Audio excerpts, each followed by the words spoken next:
அனைவருக்கும் வணக்கம். தெய்வீக பலன்கள் சேனல் சார்பாக தங்களை அன்புடன் வரவேற்கிறோம்.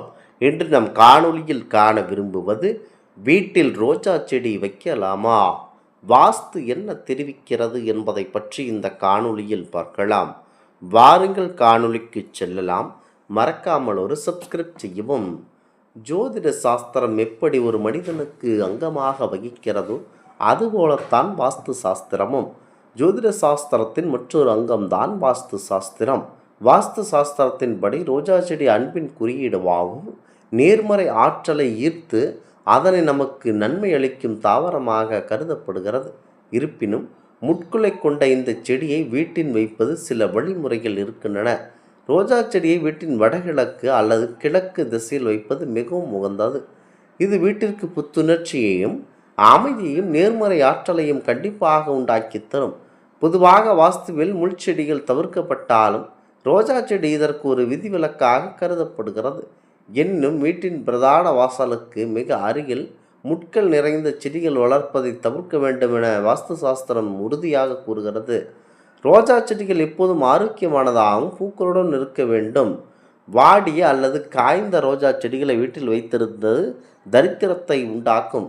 ரோஜா செடிகள் வைக்கும் இடம் குறித்து கண்டிப்பாக தெரிந்து கொண்டு அதற்கேற்றாற்போல் நீங்கள் அந்த செடியை வைப்பதன் மூலம் உங்களுக்கு நல்லபடியான வாய்ப்புகள் அமைய வாய்ப்பு இருக்கின்றன. முக்கியமாக ரோஜா செடிகளை வீட்டில் வைப்பதன் மூலம் அனைத்து விதமான நற்பலன்களையும் உங்களுக்கு ஏற்படுத்தி தரும் என்பது ஐதீகமாகும். முக்கியமாக இந்த செடிகளை எல்லாம் வாஸ்து விதிகளின்படி வைத்தீர்கள் என்று சொன்னால் உங்களுக்கு நல்ல விதமான தோற்றங்கள் கண்டிப்பாக அமையும். ரோஜா செடியை ஒரு முட்கள் செடி என்ற எண்ணி அதனை அப்புறப்படுத்த வேண்டாம். முக்கியமாக ரோஜா செடியை நீங்கள் கண்டிப்பாக வளர்க்க வேண்டும். அதற்கு செம்மண், சிறிதளவு மணல் மற்றும் முக்கியமாக தொழு உரம் அல்லது தேங்காய் நார் கலந்த மண் கலவையை தயார் செய்யவும். மாதத்திற்கு ஒருமுறை இயற்கை உரங்களான மாட்டுச்சாணம், மண்புழு அல்லது கலவை புண்ணாக்கு கரைசல் ஆகியவற்றை செடிகளுக்கு கொடுக்கலாம்.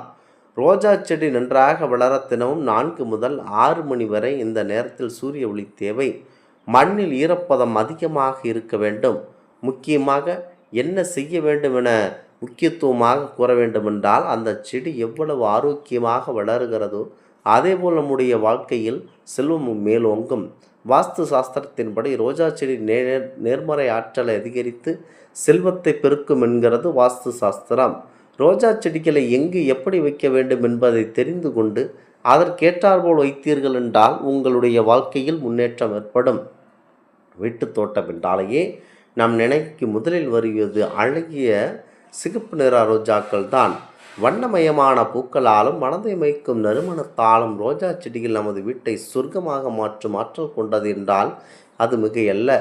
பெண்களுக்கு இது அவ்வளவு பிடிக்கும் என்று சொன்னால் அது மிகை ஆகாது. பெண்கள் என்றாலே அது ரோஜா செடிக்கு மிக அடிமையாக இருப்பார்கள். வீட்டு தோட்டத்தில் ரோஜா செடி வளர்ப்பது வெறும் அழகுக்காக மட்டுமல்ல, அதன் பின்னணியில் சில சுவாரஸ்யமான வாஸ்து சாஸ்திரங்களும் இருக்கின்றன. அதை பற்றித்தான் தெரிய வேண்டும். வாஸ்து சாஸ்திரத்தின் கூற்றுப்படி வீட்டில் வளர்க்கப்படும் செடிகள் அந்த இடத்தில் ஆற்றலை தீர்மானிப்பதில் முக்கிய பங்கு வகிக்கின்றன என வாஸ்து சாஸ்திரம் கூறுகிறது.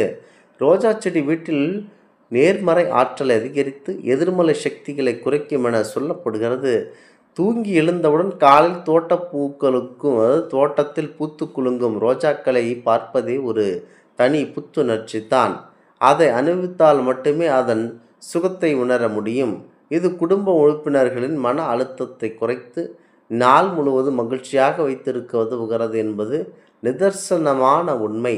செடி நன்றாக செழிப்பாகவும் நிறைய பூக்களுடன் இருந்தால் அது வீட்டில் செல்வ வளத்தை குடும்ப ஒற்றுமையும் அதிகரிக்கும் என வாஸ்து சாஸ்திரம் உறுதியாக கூறுகிறது. பொதுவாக வாஸ்து சாஸ்திரத்தில் முட்கள் நிறைந்த செடிகளை வீட்டில் வளர்க்கக்கூடாது என சொல்லுவது ஒரு பழங்கால விதிகள் உண்டு.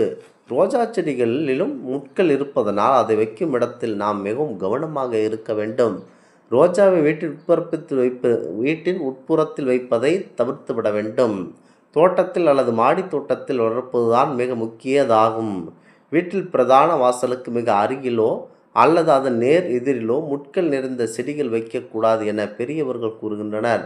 இது மனதில் ஒரு விதமான கடினமான ஆற்றலை ஏற்படுத்தக்கூடும் என்பது பழங்கால நம்பிக்கையாகும். வாஸ்து நூல்கள் மற்றும் வாஸ்து சாஸ்திரம் இணையாக குறிப்பிடும்படி ரோஜா போன்ற பூச்செடிகளை வீட்டின் தென்மேற்கு பகுதியில் வளர்க்கலாம் என கூறப்படுகிறது. அதே நேரத்தில் வீட்டிற்கு வெளியே வடக்கு அல்லது கிழக்கு திசையில் ரோஜா செடிகளை நடுவது மிகவும் நல்லது என்று சில கட்டுரைகளில் முக்கியமாக கூறப்படுகிறது. ஆனால் செடிகளை வைக்கும்போது வீட்டின் காம்பவுண்ட் சுவரின் மீது செடி தொட்டிகளை வைப்பதை தவிர்க்க வேண்டும். செடிகள் எப்போதுமே தரையிலோ அல்லது தரையில் உள்ள தொட்டிகளிலோ மட்டுமே இருக்க வேண்டும் என்பது முக்கிய விதியாகும்.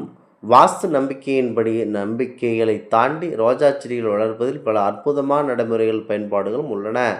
முதலாவதாக, இது வீட்டின் சுற்றுப்புறத்தை அழகாக்கி புத்துணர்ச்சியான சூழலை உருவாக்குகிறது. மேலும் தினம் செடிகளுக்கு நீர் ஊற்றுவது, உரமிடுவது, காய்ந்த இலைகள் அகற்றுவது போன்ற பராமரிப்பு வேலைகளை நம்மிடம் இயற்கையான பசு கலாச்சாரத்தையும் பொறுப்புணர்வையும் வளர்க்கிறது. செடிகளை முறையாக பராமரிக்கும் போது குடும்ப உறுப்பினர்களிடையே ஒரு நல்ல உரையாடலும் நேர்முறையான மனப்பாங்கும் ஏற்பட்டு வீடு எப்போதும் உயிரோட்டத்துடன் கண்டிப்பாக இருக்கும். ரோஜா செடி உங்களுக்கு நல்ல பலன்களை தர வேண்டுமென்றால் அதை வெறும் அழகாக வைத்திருக்குவது போதாது, சரியாக பராமரிக்க வேண்டும். காய்ந்த பட்டுப்போன ரோஜா செடிகளை ஒருபோதும் தோட்டத்தில் வைத்திருக்கக்கூடாது, ஏனெனில் அது எதிர்மறையான விளைவுகளை ஏற்படுத்தும். முக்கியமாக காய்ந்த இலைகளையும் பூக்களையும் உடனுக்குடன் அகற்றிவிட வேண்டும். மேலும் வீட்டு தோட்டத்தின் மையப்பகுதி எப்போதும் காலியாகவும் சுத்தமாகவும் இருக்க வேண்டும்.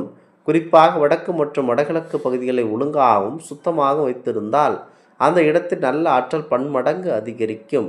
முக்கியமாக சுருக்கமாக சொன்னால், ரோஜா செடி வளர்ப்பது அழகிற்கும் வாஸ்துவிற்கும் மன அமைதிக்கு மிகச் சிறந்த தேர்வாக இருக்கும். இது அறிவியல் பூர்வமாக நிரூபிக்கப்பட்ட விஷயம் இல்லை என்றாலும் முறையாக பராமரிக்கப்படும் பசுமையான தோட்டம் மனதிற்கு நிம்மதியை தரும் என்பது உறுதிதான். எனவே குடும்பத்தினர் நடமாட்டத்திற்கு இடையூறு இல்லாதவாறு சரியான திசையை தேர்ந்தெடுத்து முறையான பராமரிப்புடன் உங்கள் வீட்டு தோட்டத்தில் ரோஜாவை வளர்த்து மகிழ்ச்சியையும் அழகையும் கண்டிப்பாக அள்ளிக்கொள்ளுங்கள். இந்த ஆன்மீக தகவல் உங்களுக்கு பிடித்து இருந்தால் தெய்வீக பலன்கள் சேனலை கண்டிப்பாக சப்ஸ்கிரைப் செய்து கொள்ளவும். மீண்டும் ஒரு நல்லதொரு காணொளியில் உங்களை சந்திக்கிறோம். நன்றி, வணக்கம்.